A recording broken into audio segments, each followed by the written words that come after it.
country, you gotta make the money first. Then when you get the money, you get the power. Then when you get the power, then you get the woman.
Okay, so what do you call yourself? Huh? ¿Cómo se llama? Antonio Montana. 1980, Miami. They called it Little Havana, where the American dream had a price tag, and only one man in a million was hungry enough to pay. In this country, you gotta make the money first. Then when you get the money, you get the power. Then when you get the power, then you get the woman. Scarface.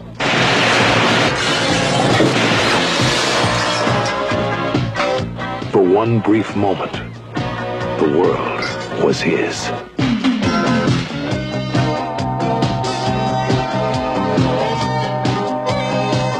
A chick he's with. She like me. You must be kidding. What you talking about? That's a Cadillac. How do you know? The eyes, Chico. They never lie. Man, that's the boss's lady, okay? I am the boss. That guy's soft. I like you, Tony. There is no lying in you. Here's to the land of opportunity. We've been since together a long time.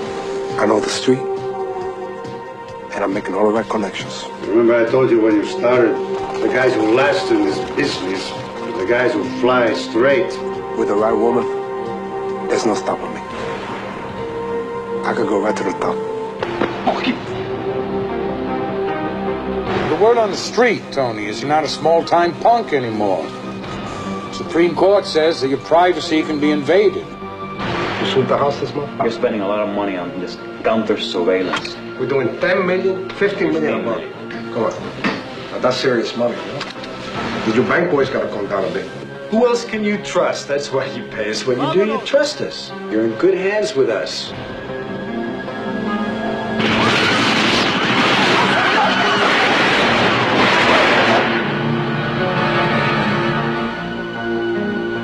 Al Pacino is Scarface. He loved the American dream with a vengeance. Al Pacino, Scarface.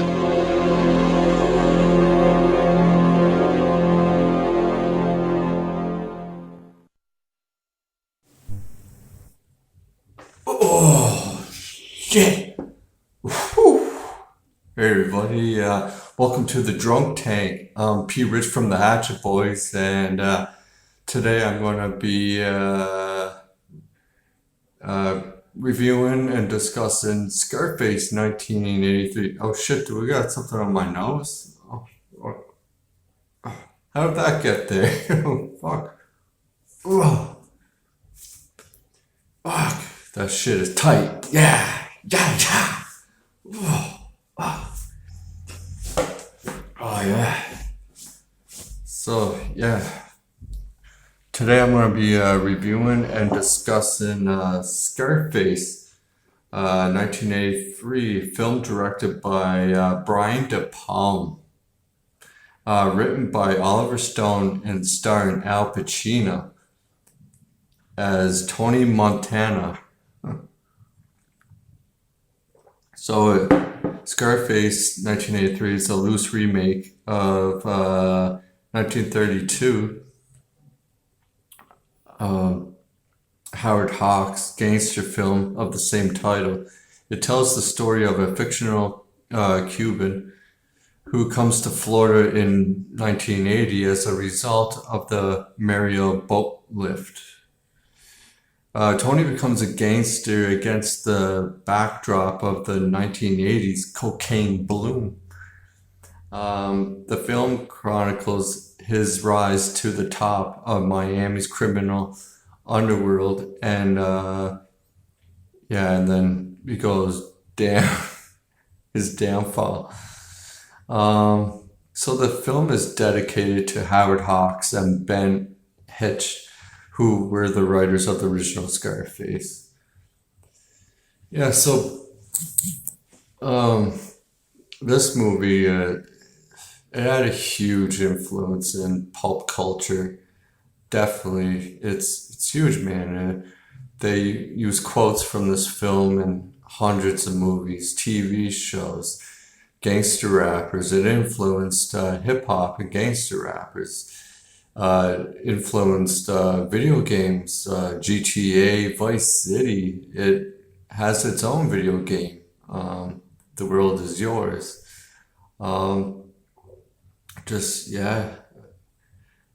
Huge influence.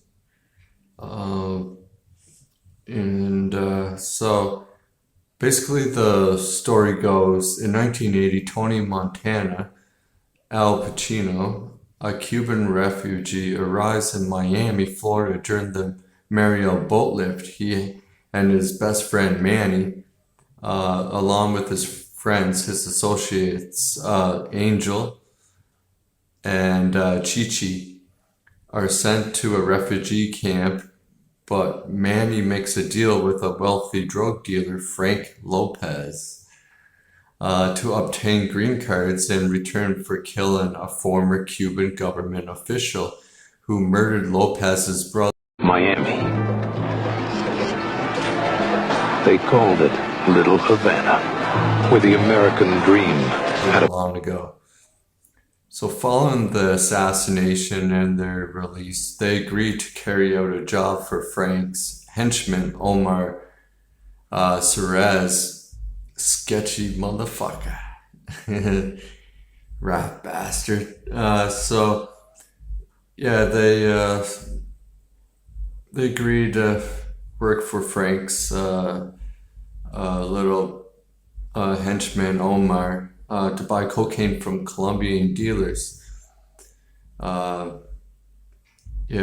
doesn't trust Colombians, and basically they're in Florida. They got the green card. They're working as dishwashers at this little food stand, and Tony's like, I didn't come to America to be a dishwasher. I'm breaking my back. And his best friend Manny sets up this deal. And they have to go pick up cocaine from these Colombian drug dealers. And Tony doesn't trust Colombians. The deal goes bad quickly, with the Colombians dismembering his friend Angel with a chainsaw. Before they can do the same to Tony, Manny and Chichi storm the apartment and kill the client. This will happen to you. You give me the money, okay?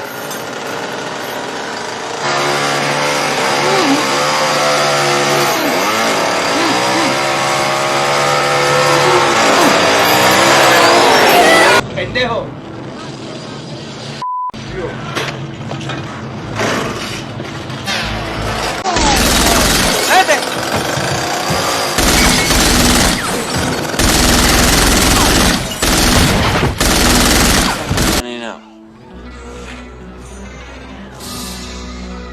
Chichi, Chichi, ¿qué te quiero?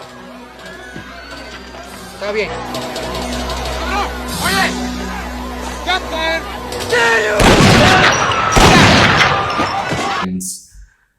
So Tony suspected it was a setup, and so they, he distrusts, he doesn't trust Omar.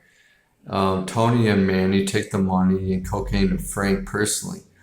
Frank likes their style and hires Tony and Manny to work for him.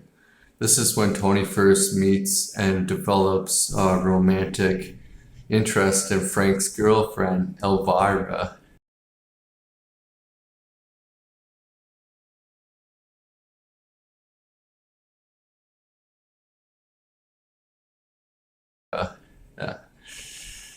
Yeah. So months later, Tony visits his mother, Georgina, and his younger sister, Gina, of whom he is like way overprotective of. And Gina is excited to see him again, but his mother is disgusted by his life of crime and throws him out. Manny, who was waiting in the car, comments about Gina's beauty. Tony's like, "Hey, no, you don't touch her. You stay away from her." He's way overprotective of her.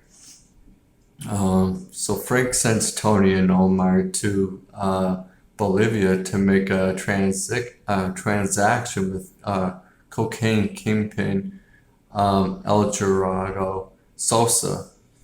The tension between Tony and Omar peaks when Tony begins to make unauthorized deals on Frank's behalf. Omar agrees to head back home to talk with Frank personally, while Tony is asked to stay behind with Salsa.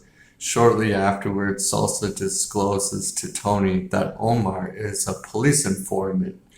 "I never trusted him. I never liked him. For all I know, he had me and my friend killed."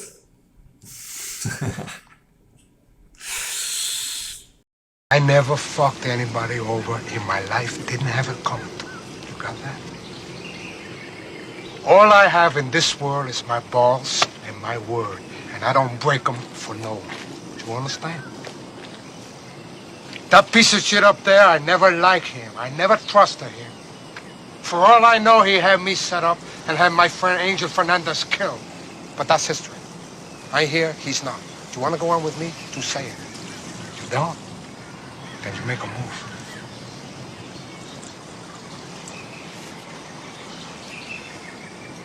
I think you speak from the heart, Montana. All I have in this world is my balls and my word. And I don't break them for nobody. It's fucking epic. So, Sosa, basically says that he wants Tony to start running things for him. Tony states that he never liked or trusted Omar, like I said, but vouches for Frank. Sosa and Tony part ways with a business understanding, but Sosa warns Tony never to betray him. "Never fuck me, Tony. I'll tell you this once. Never fuck me."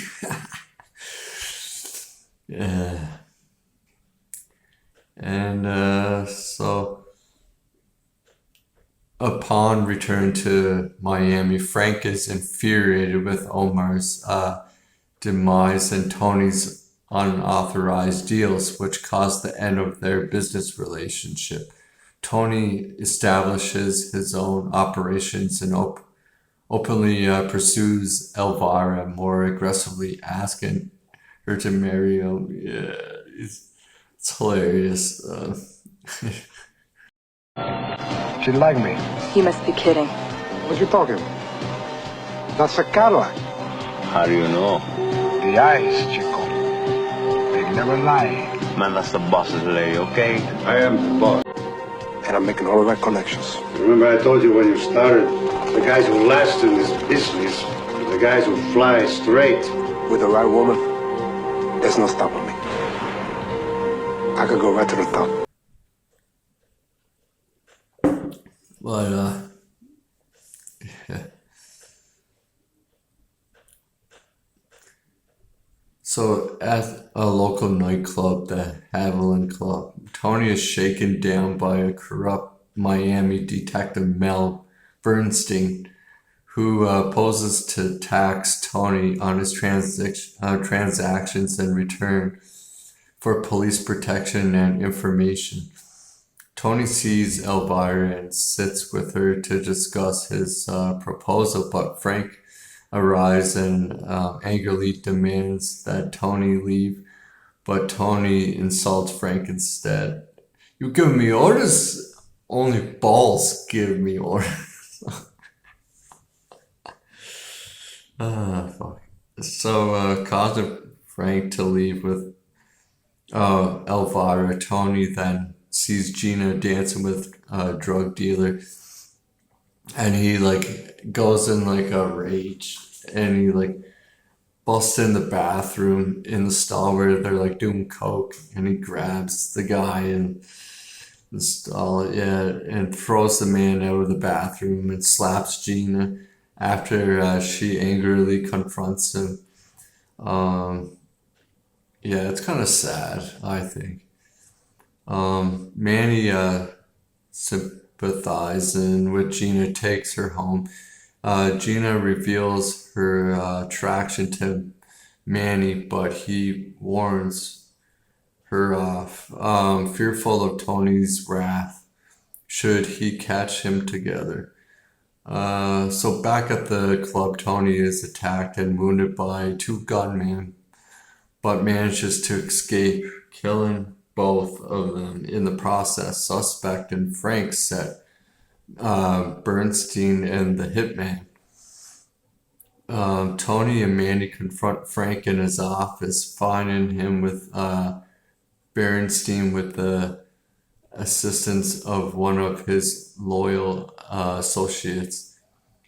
Via a pre-arranged phone call, Tony successfully exposes Frank as the culprit behind the failed assassination attempt. Yeah, it's a great scene. I love this scene. Frank begs for his life. Before Manny shoots him dead, Tony orders him. He's like, yeah, shoot this piece of chicken. So Frank gets shot. Now Tony then shoots Mel.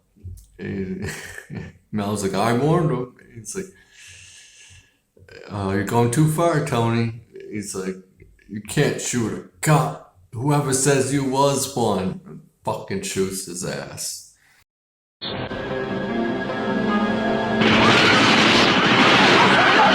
kill me, please. I will kill you. Oh, great, thank you. Get up. Thank you. No, shoot that piece of shit. No. Mel.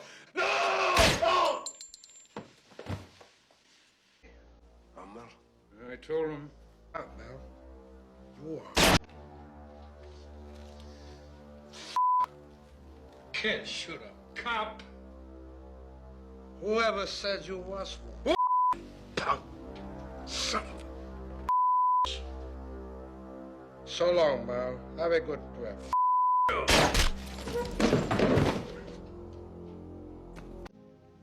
What's happened? Where's Frank? What do you think?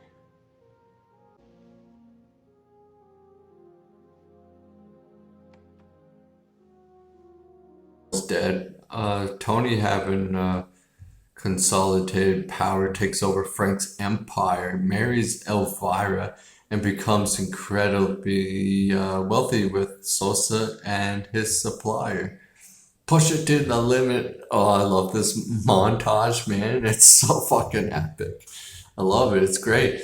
And every 80s movie, you need a montage, right? I mean, but this one's the best. Besides Rocky's montages and Rocky 4. You know, I mean...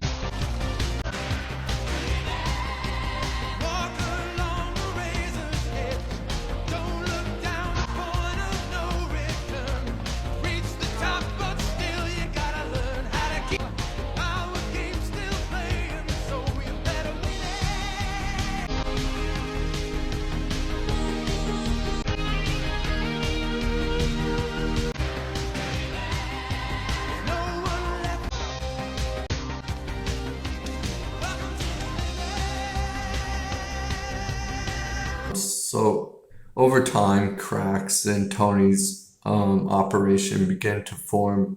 Tony and Elvira become addicted to cocaine and drift apart, while Tony's increase in paranoia begins to take a toll on his friendship with Manny, who is unhappy with his role as junior partner.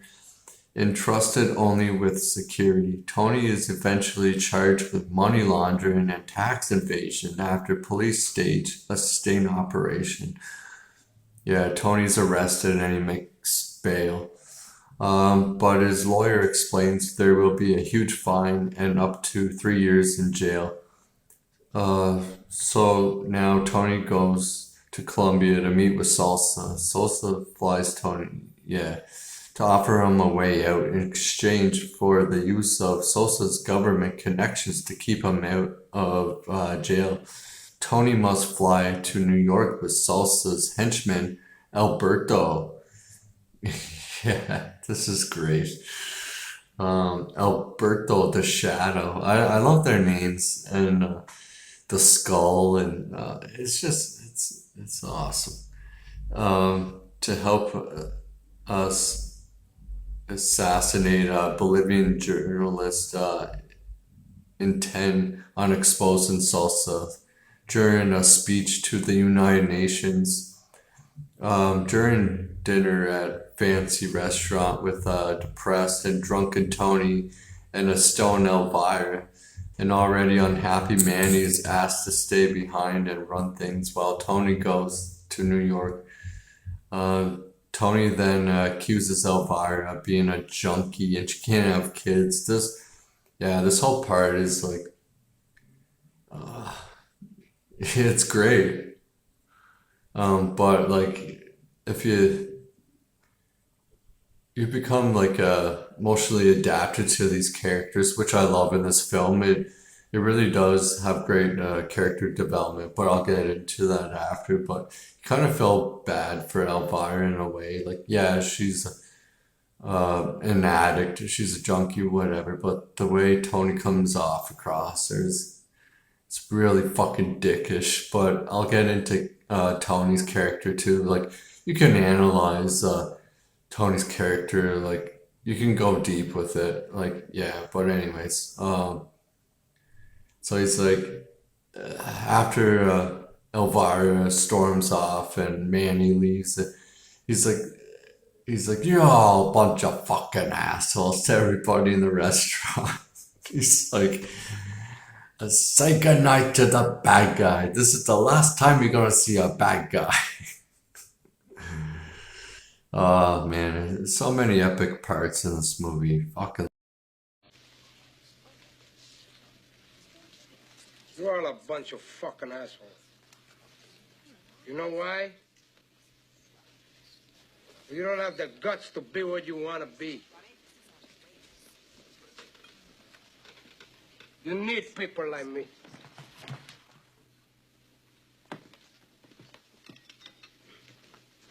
You need people like me so you can point your fucking fingers and say, that's the bad guy.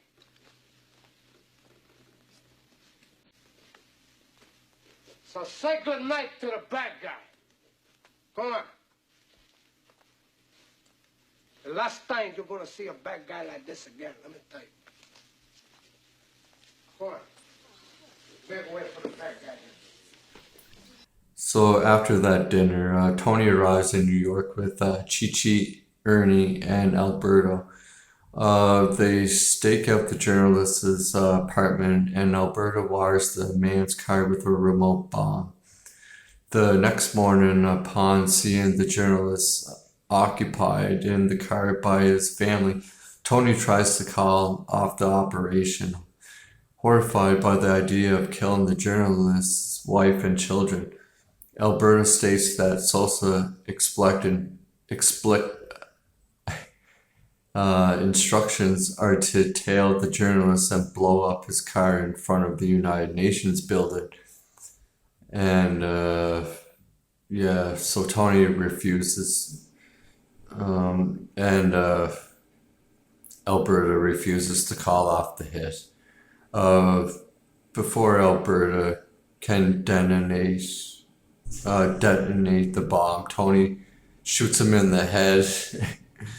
Yeah, he fears he's like, "You're dead, motherfucker!" and shoots him right in the head. His brains go all over the fucking window. Hey, no fucking way. Hey, no fucking way. That's it. Olvide eso. Matamos a este tipo solo. Sin mujer y sin hijo. Si Sosa dice que lo hagamos ahora. You don't have the guts to look him in the eye when you kill him. You gotta hide with that fucking shit. I don't need that shit in my life. You die, motherfucker!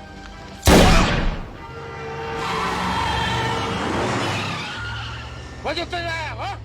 What do you think I am, a fucking worm like you? I told you, man. I told you. Don't fuck with me.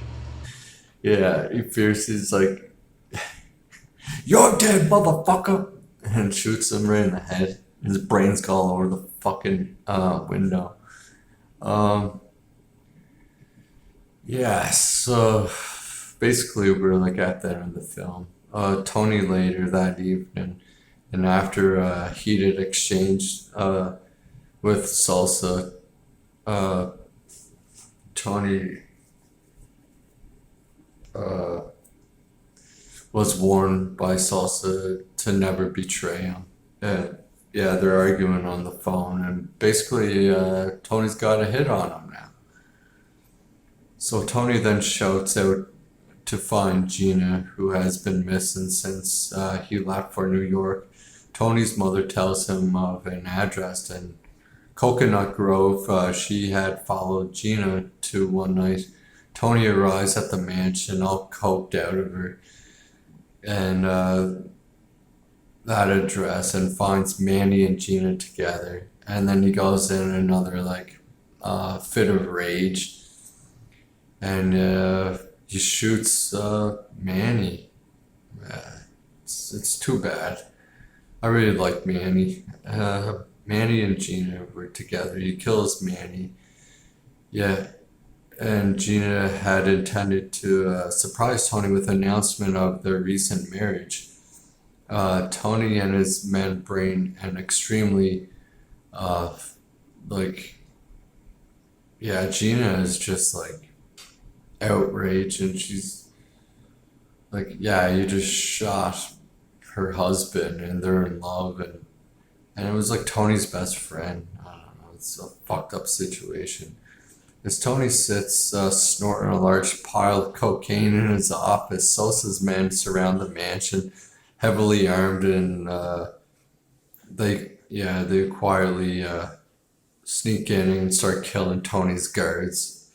Along the way, at this point, a heavily drugged Gina enters Tony's office and accuses Tony of wanting her for himself. Before shooting him in the leg, one of Sosa's gunmen bursts into the room and kills Gina. Yeah, it's really too bad. Tony kills the gunman, and upon seeing Gina's corpse, falls into heavy room. Yeah, he's just holding on to her, saying goodbye, basically. So Chi-Chi is then killed when Tony fails to open the door. Despite his frantic pleas, finally in a cocaine-fueled fury, Tony makes his last stand using an M16 equipped with an underbarrel M203 grenade launcher, an extended magazine, opening fire, killing dozens of sauces. Man, this is the most iconic scene, I would say, in cinematic history. I would have to say. Say hello to my little friend. He blows the fucking door down, shooting them all. Yeah, you want to play rough? Starts killing them all. It's fucking awesome. So Tony takes 52 hits, but manages to survive because he's so high on cocaine. His adrenaline is just fucking going. Yeah, so he gets shot over and over again. He's like, I'm still standing, huh? He's like, if you want to fuck with the best, you're fucking with me. And then Sosa's henchman, like his number one, I guess, the Skull. Yeah, he fucking shoots him with a double barrel shotgun. And Tony's body falls from the staircase into the fountain at the bottom in front of a statue reading, "The world is yours." The end. Oh man, like this movie is just so fucking iconic.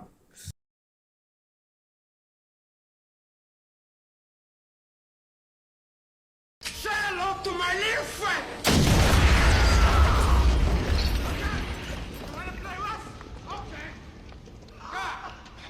Okay, you like that? Huh? You want more? Okay.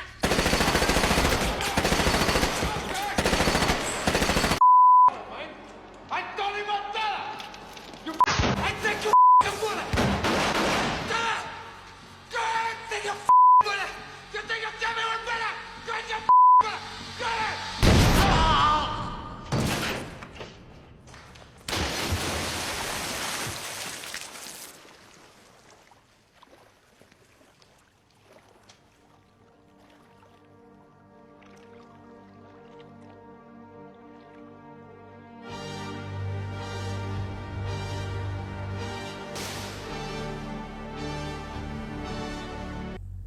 So yeah, we get Al Pacino as Tony Montana, Steve Bayer as Manny, and Steve Bayer. Yeah, you might know him from Breaking Bad and Better Call Saul. He's the head drug dealer there. Forget his name. El Rado or something like that. But anyways, we got Michelle Pfeiffer as Elvira, and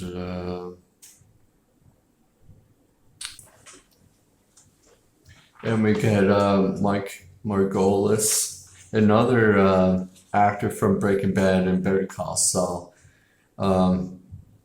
Yeah, Margolis was Alberto the Shadow in Breaking Bad and Better Call Saul. He was Hector Salamanca.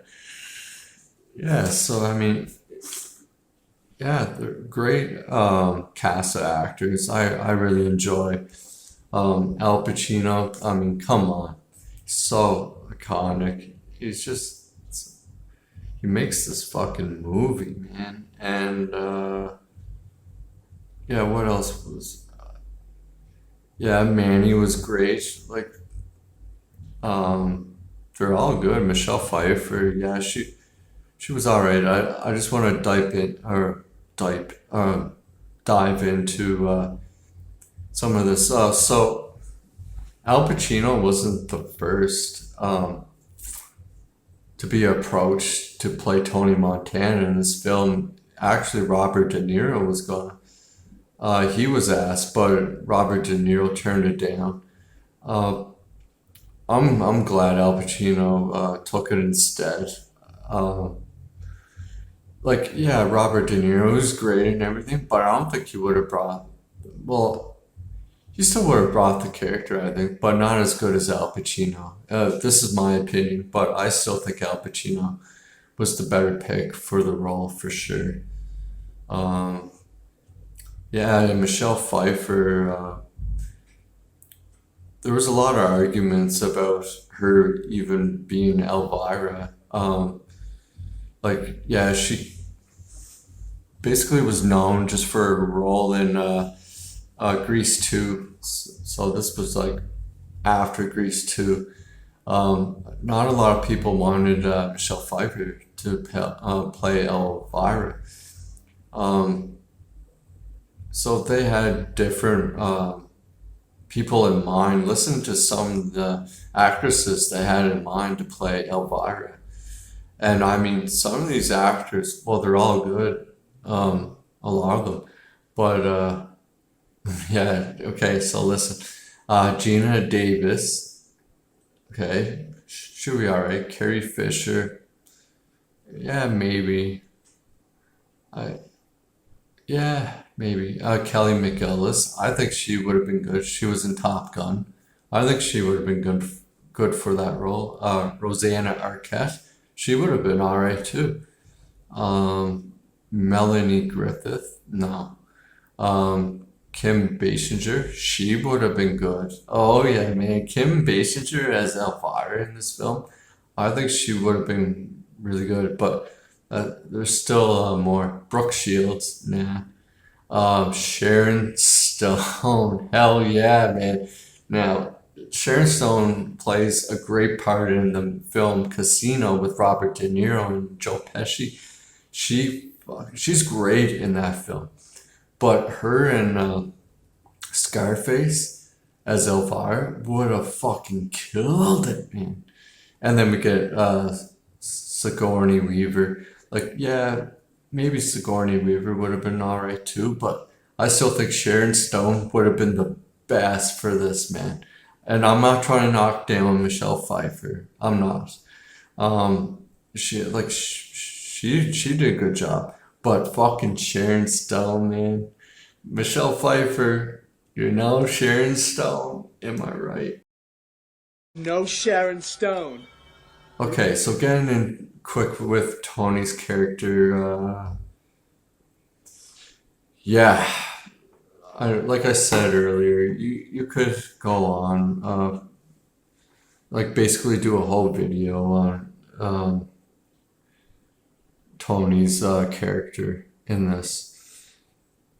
Okay, yeah, he comes from Cuba, but he's a criminal, right? I mean, like, yeah, he might have like some good intentions to live the American dream. Why not? Like, who doesn't want to leave like a country like Cuba, especially like Fidel Castro running it, right? It's communist country. If you remember in the first of the film, he was like, you want to eat octopus like 6 times a day and come home to nothing and have nothing? I get that. I do. And I feel bad, like, for people that gotta live that way, right? So basically, he just wants to live the American life, have money, but that's what his character is all about, though. Is because if you notice watching this film, he's only happy when he's showing off his possessions. Like Elvira was only a trophy to him. Like, you know what I mean? Like, he just basically liked her for her looks, and he wanted a trophy wife. You know what I mean? Yeah, and like the scene on Elvira and Tony's wedding, he's only happy because he's showing off his wife, his tiger. You see that fucking tiger, man? Like, that is awesome, man. I would love to have a fucking tiger, man. Well, like, come on, man. Who doesn't want to be like Tony Montana and like have all that money and like stuff? But what I'm getting at, yeah, and Elvira at that dinner scene even calls him out on it. If she says, you rich, I'm not going to say that word, but she's like basically saying, you're entitled, like like you're a greedy person. Like all you do is like kill people, sell drugs, and care about money. Like, why would she want to bring a kid into their life? You know what I mean? The kid would be so fucked up, it would probably end up in foster care or dead or whatever, right? Or kidnapped because of their lifestyle they live. But yeah, like I said, you could go on and on about Tony's character, but I mean, he makes the fucking movie. Yeah, Manny was another great character too. Like, they're all great characters, and the character development in this film it's really well done. I really like it. Yeah, so my favorite character, it was always Tony. But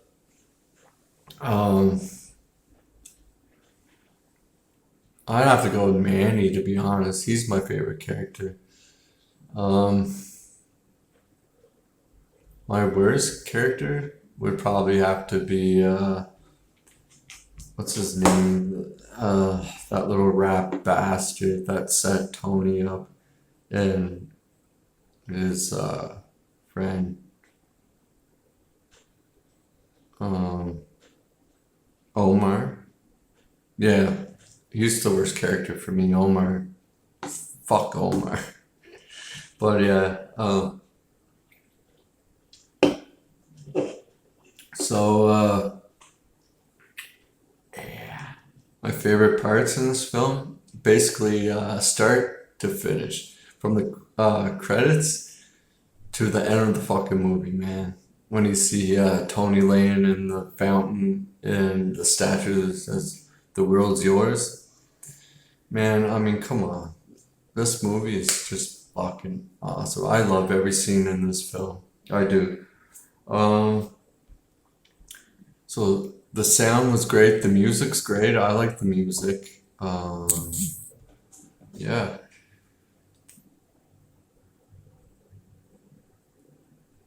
Uh,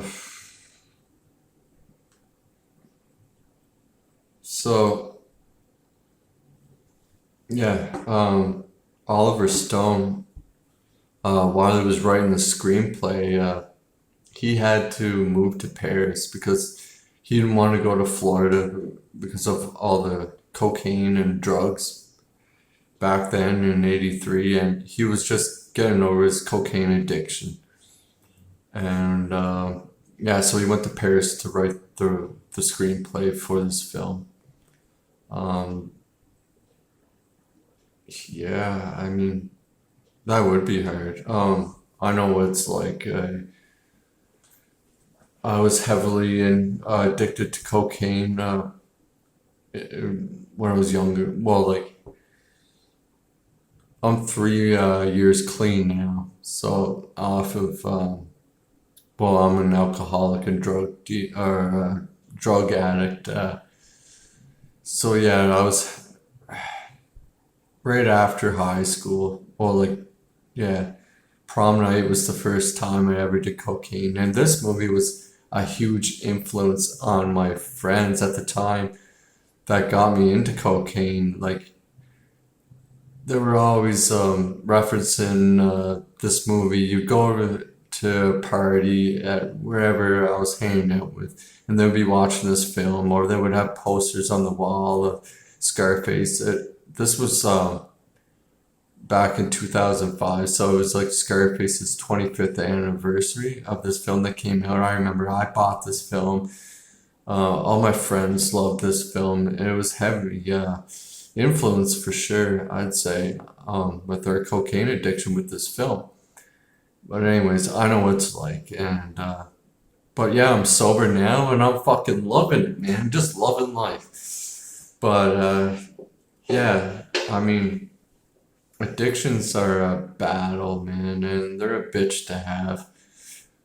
But I mean, yeah, I'm not gonna get into all that. Sorry, folks. All right, so yeah.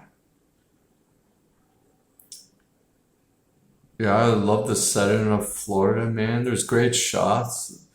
I like the scene where Tony has to go pick up the cocaine from the Colombians. Like, that was a great scene. Like, I felt bad for his friend there. He got the chainsaw. But, like, yeah, even like, he's like, tell me where the money is. And then Tony wouldn't say anything and cut him up with a fucking chainsaw. Like, you know? Anyways, yeah, I like the Haviland Club. I like that scene. Like, it was, yeah, great sets, I find. The clothes are so 80s, but I like their suits when he's all like rich and shit, man, and he's wearing his suits. Love it. Even his Hawaiian shirt. um, yeah, I love his mansion at the end of the film. Well, like you see him in the mansion and stuff. That was great. All great stuff. I like that set. Yeah. So, anyways, do I recommend this movie? Yeah, yeah, I do. Fucking right, I do. I do recommend this film for sure. 100.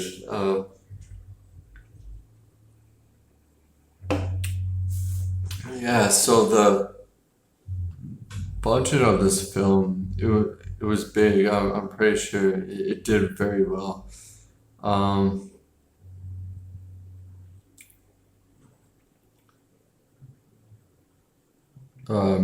yeah. Let's just see quick here for a sec.